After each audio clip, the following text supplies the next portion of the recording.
Amigos televidentes, el Gobierno Nacional, reunido con sus ministros de Estado, ultima detalles del contenido de las reformas que remitirán a la Asamblea Nacional. Con el economista Pablo Arosemena, presidente de la Cámara de Comercio de Guayaquil, vamos a analizar los diferentes escenarios de lo impacto que podrían tener estas medidas una vez que lleguen al Poder Legislativo. Pablo, qué gusto que nos acompañe, buenos días y bienvenido. En los mercados internacionales hay la expectativa frente a la posibilidad de que el IVA pueda subir en el orden del 14 o 15%. Ya casa adentro, ¿qué impacto cree usted que tendría este eventual incremento en el IVA en la economía formal de los ecuatorianos? Bueno, gracias por la invitación y un saludo cordial para todos sus televidentes. La Cámara de Comercio de Guayaquil, la Federación Nacional de Cámaras, cree que la solución para el problema económico del Ecuador no se logra subiendo impuestos, sino más bien bajando impuestos para generar recuperación. ¿Esto incluye el IVA? Nosotros creemos que hay impuestos que son muy dañinos para la actividad comercial y productiva, específicamente el anticipo del impuesto a la renta. Con buenos ojos hemos visto de que el gobierno estaría recogiendo las propuestas técnicas de la Cámara de Comercio de Guayaquil para, de una vez por todas, eliminar el anticipo del impuesto a la renta. De darse esto, sería muy positivo para la actividad productiva, comercial y para poner en marcha la reactivación económica. Por otro lado, hay impuestos como un eventual incremento del IVA, con el cual nosotros no estamos de acuerdo. ¿Por qué? Porque los impuestos le cuestan a la gente. La gente no tiene ya más plata, no tiene más oxígeno, no tiene más espacio para seguir contribuyendo con más impuestos. El sector privado, la familia ecuatoriana, contribuye con más de 15.000 millones de dólares al año por concepto de pago de impuestos. La particularidad que tiene el IVA es doble. Por un lado, es recesivo en el sentido de que complica aún más la economía y por otro lado es regresivo en el sentido que golpea con más fuerza al que menos tiene. Por eso nosotros como gremio, con más de 10.000 socios, siendo que 8 de cada 10 socios nuestros son microemprendedores, sabemos a ciencia cierta que subir el IVA no es la solución es eliminar impuestos y recortar el tamaño del Estado. Usted ha dicho al inicio de su intervención que la eliminación del impuesto anticipado a la renta es visto con buenos ojos y presumiblemente el gobierno habría acogido esa petición del sector empresarial y específicamente al gremio al que usted se pertenece. ¿Qué otros impuestos deben eliminarse, además de este, para poder reactivar la economía y permitirle a los grandes, medianos y pequeños emprendedores ser más competitivos? Bueno, primero justamente eso, ¿no? Eliminando el anticipo del impuesto a la renta, tú reactivas las ventas. Ese es un impuesto injusto, que es una herencia de un pasado al cual no queremos volver y qué bien si el gobierno realmente recoge las propuestas técnicas de la Cámara de Comercio y elimina por completo. Ahí en ese caso nuestra fórmula alternativa siempre ha sido renta ganada, renta pagada. ¿Qué otros incentivos deben incluirse? Luego estamos hablando del impuesto a la salida de divisas, el ISD, que es un impuesto que se paga por toda la plata que sale al exterior. Pensemos en cosas importadas. ¿Cuál es el efecto de ese impuesto? Encarece las cosas. Entonces, Ecuador se ha convertido en un país muy caro para producir, para consumir. Eliminar ese impuesto contribuye a abaratar la economía, que circule más la plata, que aumente en ventas, se genere empleo. Y un tercero, yo diría, el tema de los aranceles, que son los impuestos varios a las importaciones. Ahí hemos hecho propuestas nosotros para que se bajen aranceles sobre materia prima, bienes de capital, maquinaria, en sectores como el sector agrícola, por ejemplo, que tanto lo necesita, sector de la tecnología, celulares, computadoras, laptops, decodificadores, y también el sector de la construcción, que tiene que ver con la actividad comercial y que es importante que se recupere. En materia de subsidios, Pablo, ¿usted cree que estos deben eliminarse a los combustibles y dentro de ese contexto el del gas de uso doméstico? Mira, yo creo que el tema de los subsidios es importante que sea visto con lupa y ahí hay que distinguir unas cosas de otras. Ecuador no es Suiza, entonces Ecuador es un país donde el 60% de la población no tiene un empleo formal, donde 6 de cada 10 familias no tienen ingresos suficientes ni siquiera para cubrir la canasta básica. Entonces, de buenas a primeras, entrar a golpear el bolsillo de la gente, quitando subsidios que le marcan, son la diferencia entre la vida y la muerte para los grupos más vulnerables, yo creo que ese no es el camino.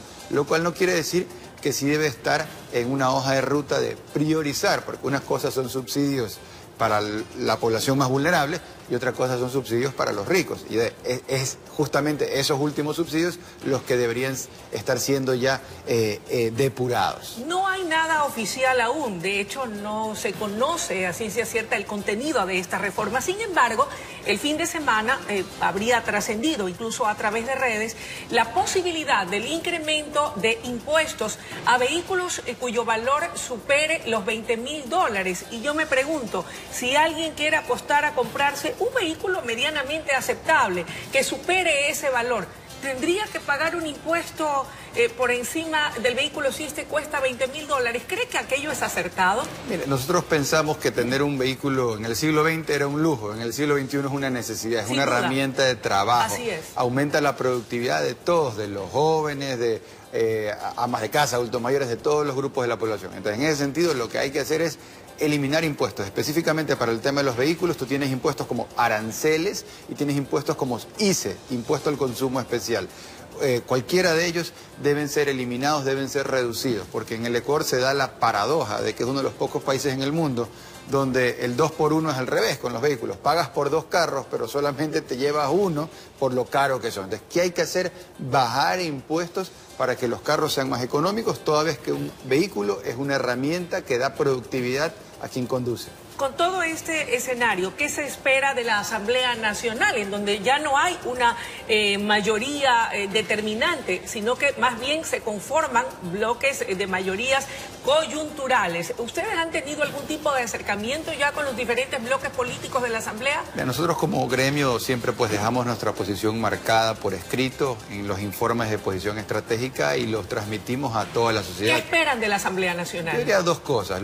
Primero, que tengan pues el sentido común, que muchas veces termina siendo el menos común de los sentidos, para tener en cuenta que la economía, para reactivarse, necesita no más impuestos, sino menos impuestos, como el anticipo del impuesto a la renta, los aranceles que hemos planteado y otras cosas que son primos hermanos de los impuestos. Me refiero a la tramitología de los reglamentos técnicos ineficientes, que también debe ser descabezada para efectos de reactivar el comercio. Pablo, ¿qué pasa si esas observaciones sensatas, como usted decide calificarlas, ha hecho el gremio al que usted representa para ser incluidas en esa reforma, no fuesen consideradas y más bien fuesen mucho más inquisidoras si es que esta fuese la receta del Fondo Monetario Internacional, como ya se ha aplicado en países como Argentina?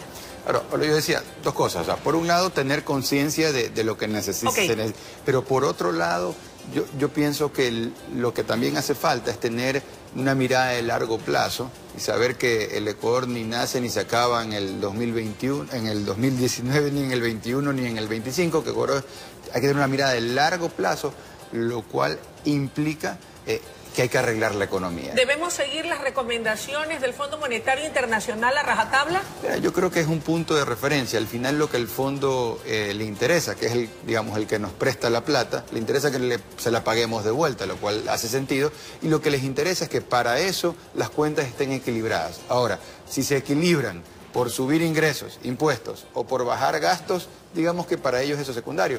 El Ecuador es soberano y nosotros de alguna manera emplazamos a los tomadores de decisiones para que se vayan por ese camino, que sin duda es más difícil, pero es el camino correcto de bajar el gasto público improductivo. Si este no se baja y no se toman en consideración las observaciones que usted ha hecho, ¿corre riesgo la dolarización en el Ecuador? No, pienso que bajo ningún concepto la dolarización está corriendo riesgo. A veces eso se lo utiliza, digamos, como excusa para querer pasar medidas inconvenientes para el sector productivo. La dolarización está arraigada en la economía productiva ecuatoriana, es un gran activo de la economía y eso se mantiene, es una base y sobre eso tenemos que construir, pero la dolarización viene con instrucciones, ¿no? Y las instrucciones que dice es que los gobiernos que están de países dolarizados no pueden gastar más de lo que se ingresa. Y esa primera prescripción de la dolarización hasta el día de hoy no la hemos sabido cumplir, más temprano que tarde hay que ponerlo en práctica. El gobierno no puede gastar más de lo que le ingresa. Esa es la solución de fondo, si no siempre vamos a estar con el corre-corre de que necesitan subir impuestos. Eso es lo que se espera de esta reforma. Así es, que bajen impuestos para que suba la economía. Gracias por su presencia esta mañana. Amigos televidentes, hemos escuchado la intervención del economista Pablo Arosemena, presidente de la Cámara de Comercio de Guayaquil, haciendo un análisis del contenido de reforma. Si bien aún no es oficial, ha trascendido que habría recogido, como dice él, algunos cambios o sugerencias sustanciales e importantes para dar competitividad y crecimiento a la economía formal. Es momento de ir a una brevísima pausa y enseguida regresamos con mucho más desde la noticia Primera Emisión.